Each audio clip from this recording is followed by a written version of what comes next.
Avant de plonger dans cette histoire incroyable, pensez à vous abonner à la chaîne et à activer la cloche. Ici, chaque récit a quelque chose à dire, et vous ne voudrez pas en manquer un seul. Je peux faire marcher ta fille, dit le mendiant le millionnaire et resté figé. Dans les rues bondées de New York, là où les taxis klaxonnent sans relâche, où les néons colorés se reflètent sur les vitres des immeubles, un homme passait inaperçu. Sous les gratte-ciels vertigineux et les lumières vrombissantes de Midtown Manhattan, il semblait venir d'un autre monde. Elliot Turner, un vieil homme au regard insondable, était toujours assis au même coin, 54e rue et Lexington Avenue. Les passants pressés marchaient autour de lui sans le voir, absorbés par leurs écouteurs, leurs téléphones, leurs rendez-vous. Le monde tournait à toute vitesse. Lui, restait immobile. Son manteau, râpé par les hivers successifs, flottait légèrement dans la brise. Ses cheveux gris, tirés en une queue de cheval fine, lui donnaient l'allure d'un vieux sage tombé dans l'oubli. Il ne tendait pas la main. Ne demandait rien. Il restait là, assis sur une couverture pliée, les yeux levés vers les tours d'acier, comme s'il attendait quelque chose, ou quelqu'un. Les commerçants du quartier disaient qu'il parlait peu, mais qu'il connaissait le prénom de ceux qui ne l'avaient jamais prononcé devant lui. D'autres disaient qu'il priait en silence, les yeux fermés, chaque fois que les sirènes d'ambulance hurlaient dans le lointain. Mais la plupart le considéraient comme un simple vagabond, une silhouette de plus dans ce théâtre urbain. Sauf une fillette de 7 ans. Elle le voyait. Chaque matin. Non loin de là, dans une tour luxueuse dominant Central Park, un homme régnait sur un empire technologique, Richard Evans, fondateur et PDG de l'Evasy Corporation. Loin de l'agitation des rues, son monde était fait de verre poli, de sol en marbre italien et de silence feutré. Son appartement, perché au sommet d'un gratte-ciel, ressemblait plus à une galerie d'art qu'à un lieu de vie. Des tableaux de maîtres ornaient les murs, un piano à queue trônait dans le salon, et un majordome réglait chaque minute de sa journée. Richard était ce qu'on appelait un homme accompli. Il possédait ce que beaucoup ne pouvaient même pas rêver, des voitures rares aux sièges cousus main, des avions privés au nom de sa société, des villas sur les côtes les plus prisées du monde, et un pouvoir d'influence qui dépassait Wall Street. On disait de lui qu'il n'avait peur de rien, sauf du silence de sa propre maison. Car depuis 2 ans, quelque chose manquait à son univers, le rire de sa fille. Grace, sa fille unique, était tout ce qu'il avait de plus précieux. Sa femme, Emily, était morte en couche. Richard avait alors tout donné à cet enfant. Il l'avait élevée seule, avec une armée de nounous et d'enseignants privés, mais toujours avec un regard attendri. Jusqu'à ce jour tragique. Un matin d'été, alors qu'elle jouait sur le balcon de leur résidence secondaire à Lake Placid, Grace avait chuté. Une seconde d'inattention. Un cri. Un bruit sourd. Et le silence. Depuis, plus rien ne fut jamais comme avant. Richard, brisé, avait fait ce qu'il savait faire de mieux, contrôler, investir, diriger. Il avait engagé les meilleurs chirurgiens, neurologues, rééducateurs. Il avait fait transférer sa fille en Suisse, en Allemagne, puis de retour à New York. Aucun progrès.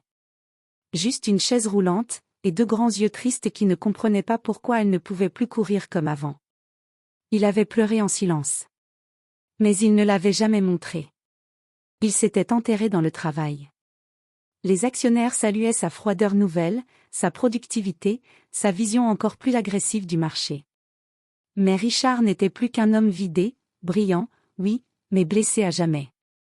Chaque matin, comme un rituel devenu mécanique, Richard Evans descendait l'ascenseur de verre de sa tour jusqu'au parking privé du sous-sol. Il y retrouvait Grace, installée dans son fauteuil roulant, les traits paisibles mais les yeux éteints. Le chauffeur les attendait, portière ouverte. Pas un mot. Tout était chronométré, réglé au millimètre. Ils traversaient les rues de Manhattan dans leur berline noire, aux vitres teintées, isolés du bruit du monde, protégés du chaos extérieur par le cuir, le silence et la climatisation. Sur leur itinéraire quotidien vers l'Institut médical Mount Sinai, ils passaient toujours par la 54e rue, là où les buildings jetaient de longues ombres sur les trottoirs, même en pleine journée. Et là, toujours au même endroit, se tenait un vieil homme. Elliot Turner. Assis au ras du trottoir, adossé au mur d'un immeuble terne, il semblait ne faire qu'un avec la ville. Immobile, silencieux. Une couverture déchirée enroulée autour de ses jambes, un vieux sac de toile posé à côté de lui. Il ne mendiait pas vraiment. Il n'appelait personne. Il était là. Comme un repère oublié du temps. Pendant des semaines, Richard ne l'avait pas regardé. Il le connaissait sans le savoir, comme on reconnaît un feu rouge, un panneau, une ombre. Présent, mais sans importance.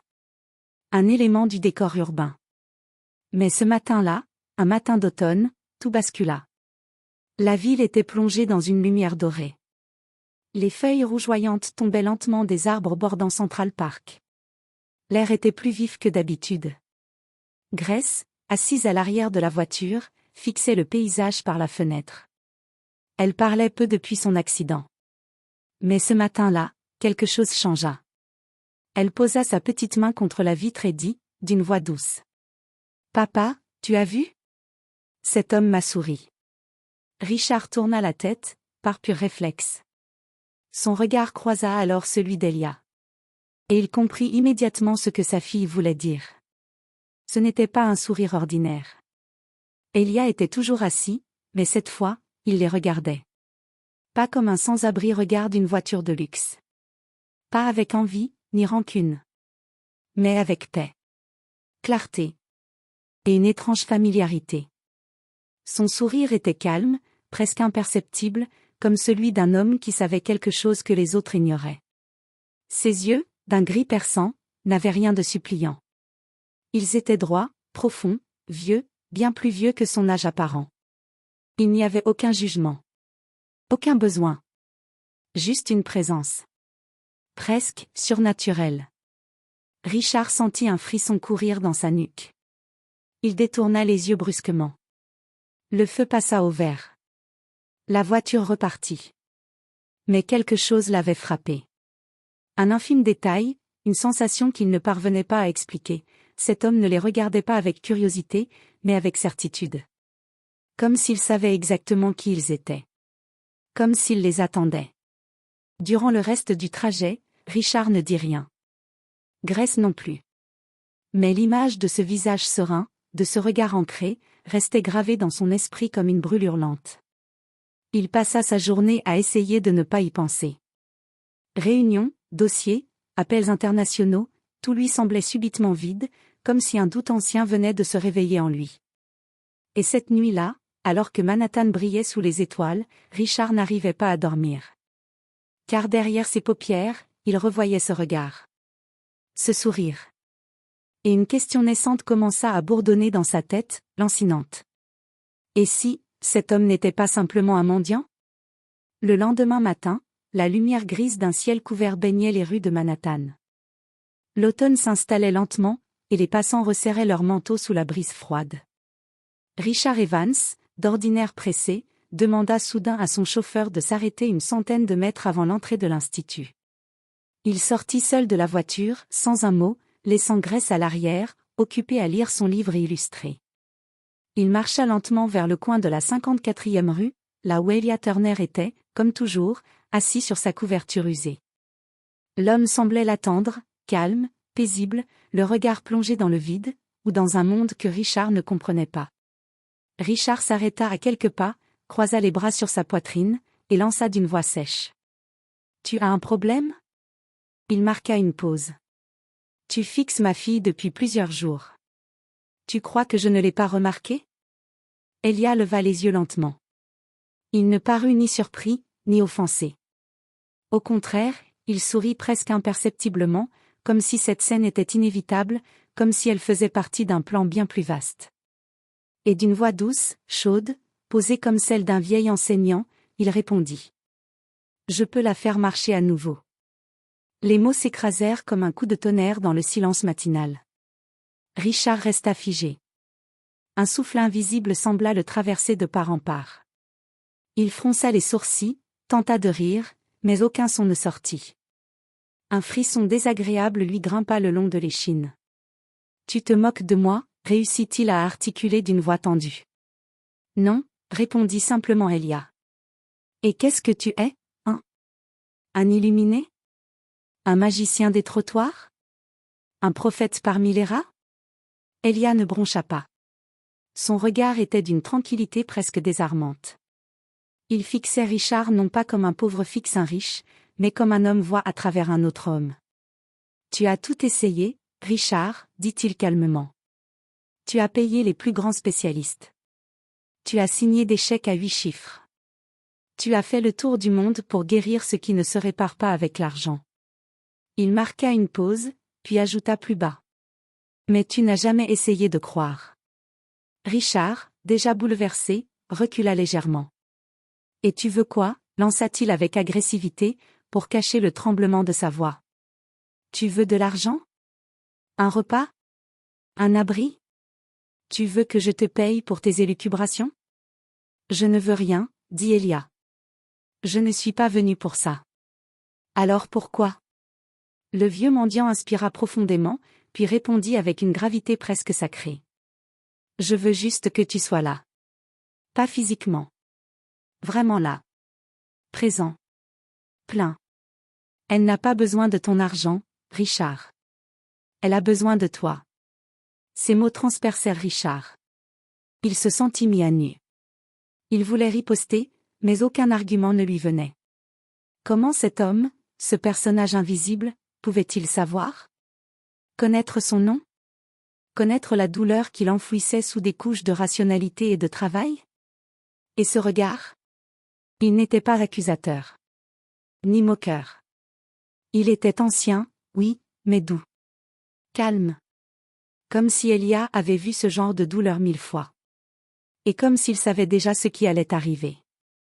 Richard serra les mâchoires. Tout en lui criait de partir, de claquer la portière de sa voiture et d'oublier cette scène ridicule. Mais une voix plus faible, enfouie sous des années de silence, murmurait autre chose.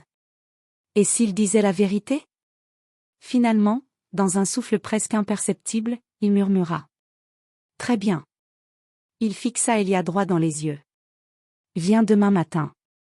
À ma maison. Si tu crois pouvoir prouver quelque chose, je te laisse une chance. Une seule. » Elia hocha doucement la tête, comme s'il l'avait su dès le départ. Il ne remercia pas. Il ne sourit pas.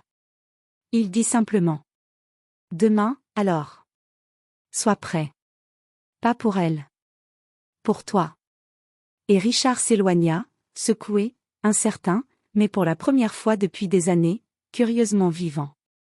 Le lendemain matin, le ciel était clair mais glacial au-dessus de Manhattan. Le soleil se reflétait sur les vitres du penthouse de Richard Evans, inondant le salon d'une lumière blanche et presque irréelle. Ce jour-là, le silence régnait plus que d'habitude dans l'immense demeure, comme si les murs eux-mêmes retenaient leur souffle.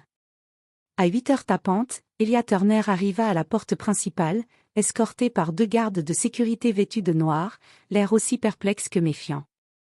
Il l'avait fouillé de la tête aux pieds. Rien. Pas même un téléphone, un portefeuille ou une pièce d'identité.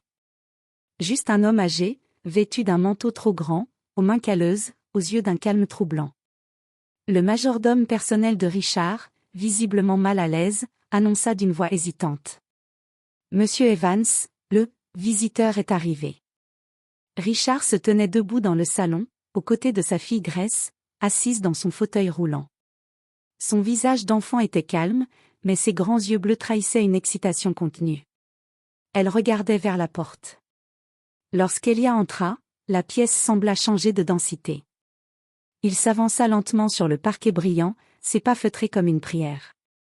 Il s'arrêta à quelques mètres de Grace, puis s'agenouilla avec une douceur presque sacrée. Les gardes restèrent en alerte, prêts à intervenir au moindre geste suspect. Richard, lui, observait, les bras croisés, tendus comme un arc. Grace pencha légèrement la tête, intriguée. « C'est vous, le monsieur du trottoir ?» Elia sourit, et répondit avec une tendresse désarmante. « Oui, Grace. Et tu es encore plus lumineuse de près. » Elle sourit timidement. Il y avait quelque chose en lui qui la rassurait. Un regard qui n'avait rien à voir avec celui des médecins qu'elle avait croisés depuis 2 ans. Il ne la regardait pas comme une patiente, ni comme une petite chose fragile. Il la regardait comme quelqu'un de fort. Richard fit un pas en avant, méfiant. « J'espère que tu sais ce que tu fais. » Je te préviens, à la moindre. Je ne suis pas là pour impressionner qui que ce soit, l'interrompit Elia sans même détourner le regard de la petite. Je suis ici pour elle. Et doucement, très lentement, il prit les mains de Grace entre les siennes. Ses doigts étaient rugueux mais chauds. Il les garda quelques secondes, comme s'il cherchait à capter quelque chose au-delà de la surface. Puis il ferma les yeux. Sa bouche se mit à bouger, lentement, murmurant une prière douce dans une langue inconnue. Une langue ancienne, roulante, fluide, presque musicale. Ni anglais, ni latin, ni hébreu. Quelque chose de plus profond. De plus ancien. Le genre de mot qu'on entend une fois, mais qu'on n'oublie jamais. Tout le salon retint son souffle. Même les gardes, d'ordinaire imperturbables, semblaient suspendus à l'instant. Puis Elia rouvrit les yeux. Ses pupilles semblaient plus claires. Plus intenses. Il regarda Grace et dit doucement. « Grace, tu peux essayer maintenant. » Un silence absolu tomba sur la pièce. Seul le tic-tac discret d'une horloge murale semblait encore marquer le temps. Grace fronça les sourcils, intriguée. « Je ressens quelque chose. » Richard s'approcha d'un pas brusque. « Quoi? Qu'est-ce que tu ressens ?» La petite leva les yeux vers son père, un peu confuse. « Papa, ça me picote. Dans les jambes. » Et lentement, très lentement, Grace posa un pied au sol. Son petit corps tremblait de tout son être, comme une branche qui lutte contre le vent. Son visage exprimait un mélange de peur, de concentration et de détermination.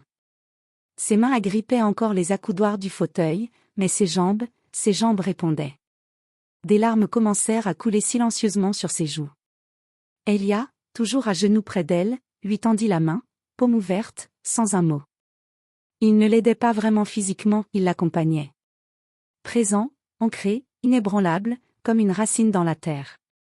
Grace posa ses doigts dans les siens, s'y accrocha, et avec un effort lent, laborieux mais volontaire, elle se leva.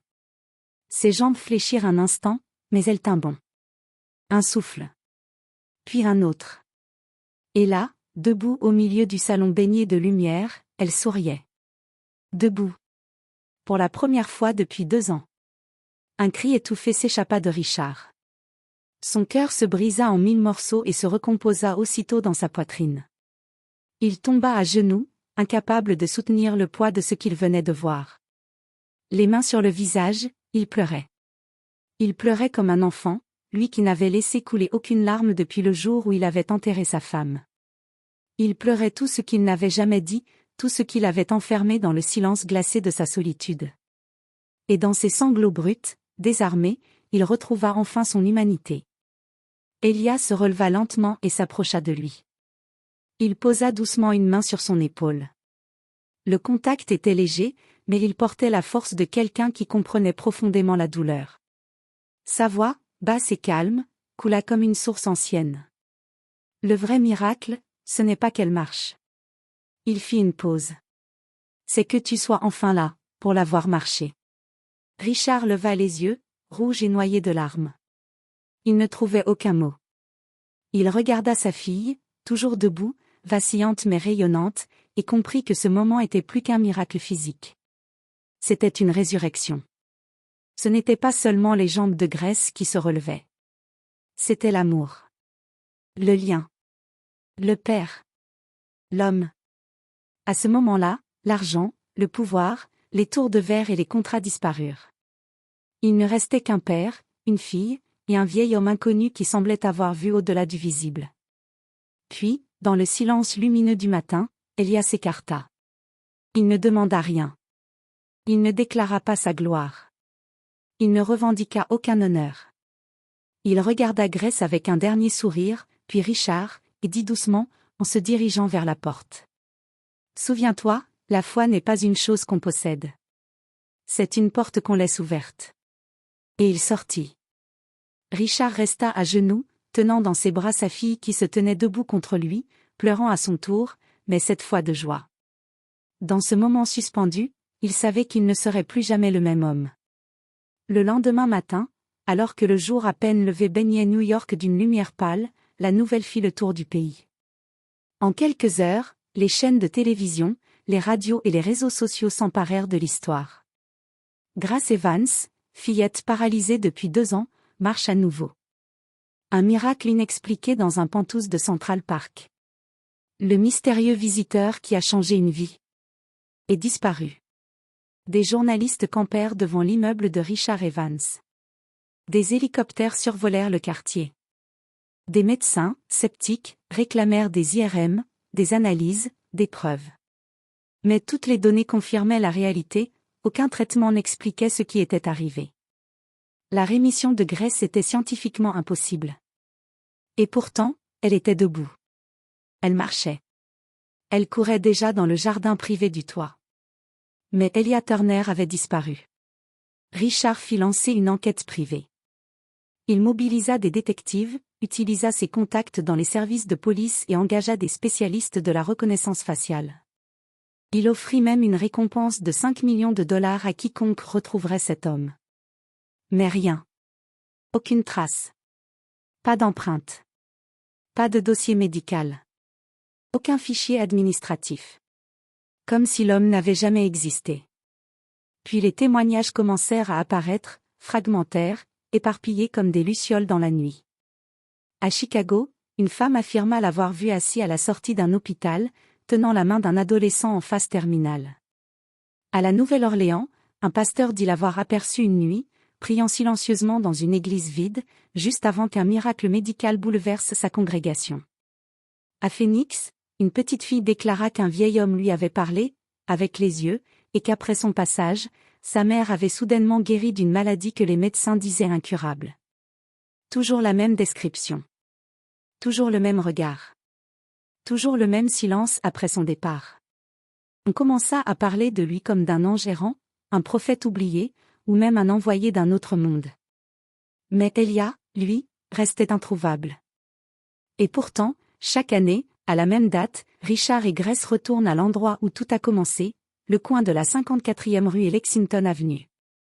Ils arrivent tôt, avant que la ville ne s'éveille totalement. Richard dépose une couverture soigneusement pliée, identique à celle sur laquelle Elia s'asseyait. Grace pose un gobelet en argent, simple, mais brillant au soleil.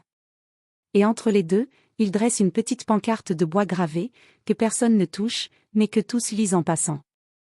Il a vu ce que les autres ne voyaient pas. Et il a donné ce que personne ne pouvait acheter. À chaque passage, certains s'arrêtent. D'autres détournent le regard, trop pressés ou trop sceptiques. Mais quelques-uns s'agenouillent.